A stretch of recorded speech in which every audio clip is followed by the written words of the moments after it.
Last Monday, the 24th of February, was the 2-year anniversary of the release of Kerbal Space Program 2, and it's fair to say that the release was rocky, to say the least. The game was extremely difficult to run and even harder to play, with missions constantly being crippled by wobbly rockets, engines draining fuel from the wrong stages, phantom forces, and Kraken attacks that were far worse than anything seen in the first game. Now, I am not the average player of Kerbal Space Program, right? I have a fairly big YouTube channel, more or less dedicated to the game, and so from very early on I was in contact, very loosely mind, with the development team of KSP2. Contact began when I was invited to a secret KSP-related event at PAX in 2019. At this point, the existence of Kerbal Space Program 2 was not publicly known, and when I was invited to this, I wasn't told it was a KSP2-related event. I was told it was just some sort of Kerbal-related thing. Unfortunately, because of my day job, I wasn't able to get the vacation leave to go to this, and so I was a bit disappointed that it turned out what I was missing out on was the announcement of Kerbal Space Program 2, and the opportunity for some creators to get a sneak preview of the game. But whatever, I guess. Now, after the PAX event, there wasn't really a whole lot of communication between the developers and the Kerbal Space Program YouTubers and streamers. We just knew what the public knew, really. Until, I'm not quite sure of the dates here, but I believe it was around October or September 2022, I had an email from Intercept Games inviting me on to a confidential video call. It was on this video call that I was shown the early access developer diary that eventually went public, announcing KSP early access, and I was given the opportunity to just ask a few questions for the team that were there about, the early access release and for videos and stuff. And then I was invited to go to that event in Amsterdam, the ESA event, where I got to play the game a week early and, meet the developers and interview Nathan and Natera and all that. And then that was pretty much all of the confidential communication I received from the development team of Kerbal Space Program 2. Why am I telling you all of this? Well, I was kind of inspired to make this video after seeing Shadowzone spill the beans on a fairly ridiculous NDA he was asked to sign to be part of the KSP2 Pioneers program, which would have granted him a couple of weeks of early access to KSP2 updates, maybe, in exchange for never ever saying anything negative about Take-Two Interactive or its product, including KSP2, and also in exchange for his likeness and content forever, in very, very brief summary. There were a few comments under that video saying, aha, Matt Lowne must have signed that contract because he was never critical about KSP2. Which, first of all, what? Here is how I closed out my very first ever KSP2 video, which was published before the official release date of KSP2, and so the hype train was at full speed, and given I could edit the footage to make the game look better, and at that point no one really knew just how bad the game was, I could have said anything I wanted. And so I'm not going to sit here and shill and say, you guys need to buy this game now. I would say, look at what we've posted, myself and my colleagues that went to this event, look at reviews and stuff, and just decide. At the end of the day, it's early access. The beauty is you don't have to buy it right away.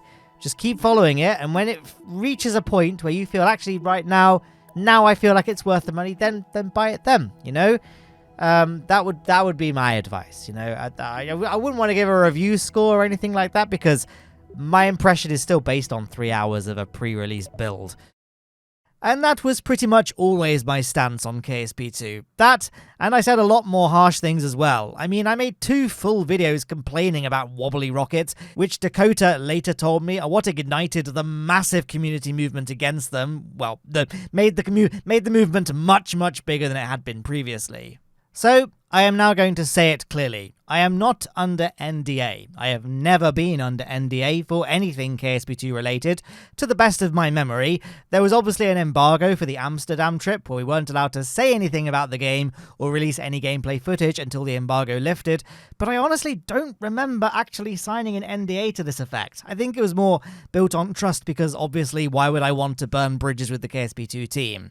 Everything you're going to see in here, things that we're going to show on the screen, the presentations, the talks, it's for your eyes only. So if you're recording right now, if you can go ahead and just turn that off for us. But NDAs aren't actually what this video is about. I thought I may as well address a fairly long-standing rumour in the KSP community. Was I paid or contracted to make KSP2 content? It's a fair question, I guess. Most KSP YouTubers dropped the game immediately after the launch, and a lot of them never went back. But there I was, posting pretty much every single week for the entire run of the game, despite the fact that, for the most part, I hated it. I hated making those videos in the first few months because the game was so broken, and considering I'm a KSP YouTuber, there was quite a bit of pressure on me to do missions considered challenging, so people could watch and see what's possible in the game, or what will be possible for them once they get good, or something. Even my girlfriend commented that my personality took a bit of a shift during the first half of 2023 because I was having to work twice as hard to do a mission as simple as a Mun landing and return in KSP 2 as I would have been doing something like a massive Duel or Eve mission in KSP 1.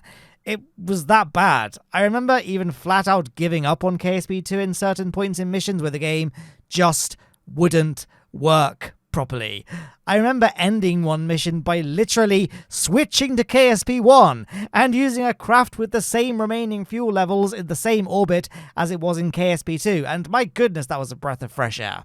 And in that fell swoop, I was like, you know what? I don't need this in my life. I'm gonna get back to Kerbin in Kerbal Space Program 1. Yep, I fired up Kerbal Space Program 1, put myself in an orbit around Dres that I think is somewhat representative of the orbit I had around Dres in KSP 2, like it's a polar orbit, and I actually have slightly less delta V in this craft than my craft does in KSP. But I'm getting sidetracked. Yeah, playing the game was a nightmare, and I had a pretty horrible time recording gameplay. Woe is me, sitting here complaining while having a literal dream job. And it is a dream job, I love it. But the question: was I under contract or being paid to generate a fixed number of videos for KSP2 or being paid to create X number of videos per month or annum? Well, the answer is yes. I was being paid to play KSP2 by YouTube and my sponsors. Haha, alright, I got you for a second. No, hand on heart, I have never ever been paid to play Kerbal Space Program 1 or 2, or ever been asked to generate more content for KSP 1 or KSP 2. I've actually never been paid to play any game ever, aside from one. Full transparency, that was Kit Hack Model Club. I was paid by their publisher to release that video where Harvester was playing with me as well. But, that was a game I would have showcased anyway because that was a game by the original creator of Kerbal Space Program. And it was great meeting Harvester, a hero to me. He created my favourite game ever. But as for Kerbal Space Program 1 or 2, I've never been paid or contracted to play it. Sure, I've been incentivized to play it. I'm sorry to say, guys, that I actually never bought KSP2. It was given to me for free.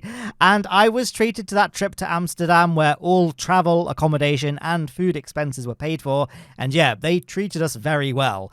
But I could have left the Amsterdam trip and then never played the game or published any Kerbal Space Program content, 1 or 2, ever again. And instead, I don't know, turn my channel into a Rubik's Cube channel or something.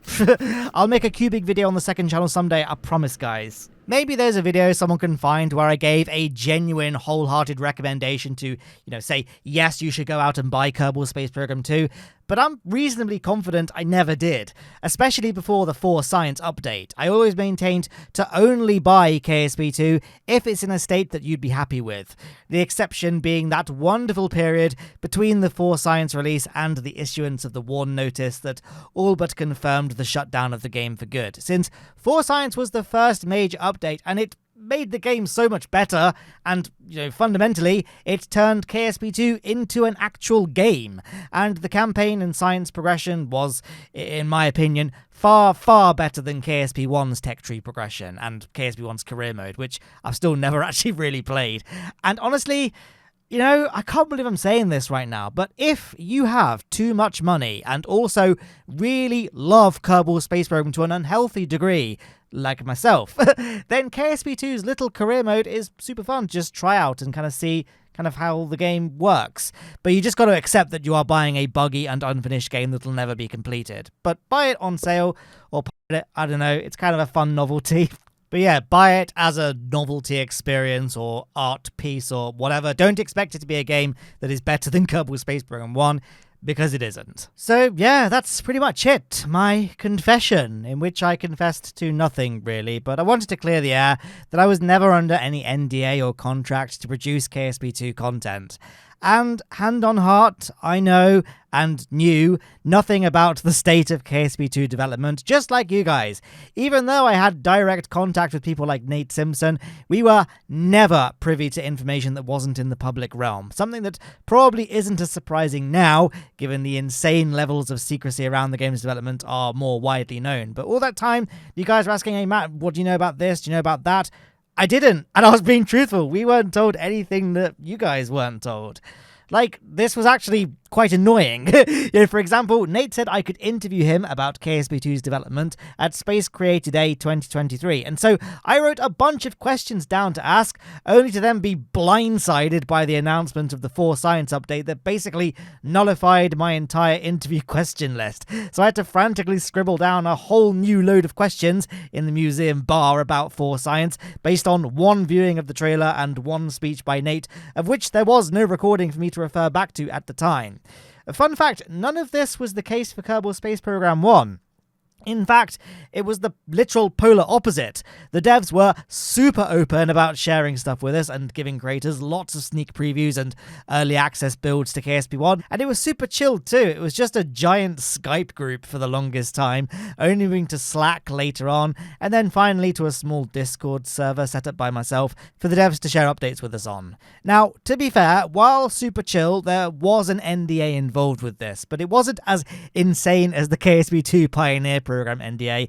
It was basically just, don't share this with anyone. So yeah, going forward, I've got obviously no plans to play KSP2 again, unless, there's a specific thing that requires it. Like, I think it was nice to recreate that model rocket I got in KSP2, considering it was a KSP2 based model. Otherwise, I can't really see myself ever finding a reason to fire up KSP2 unless by some miracle we hear some news about the private equity fund that bought it doing something with it.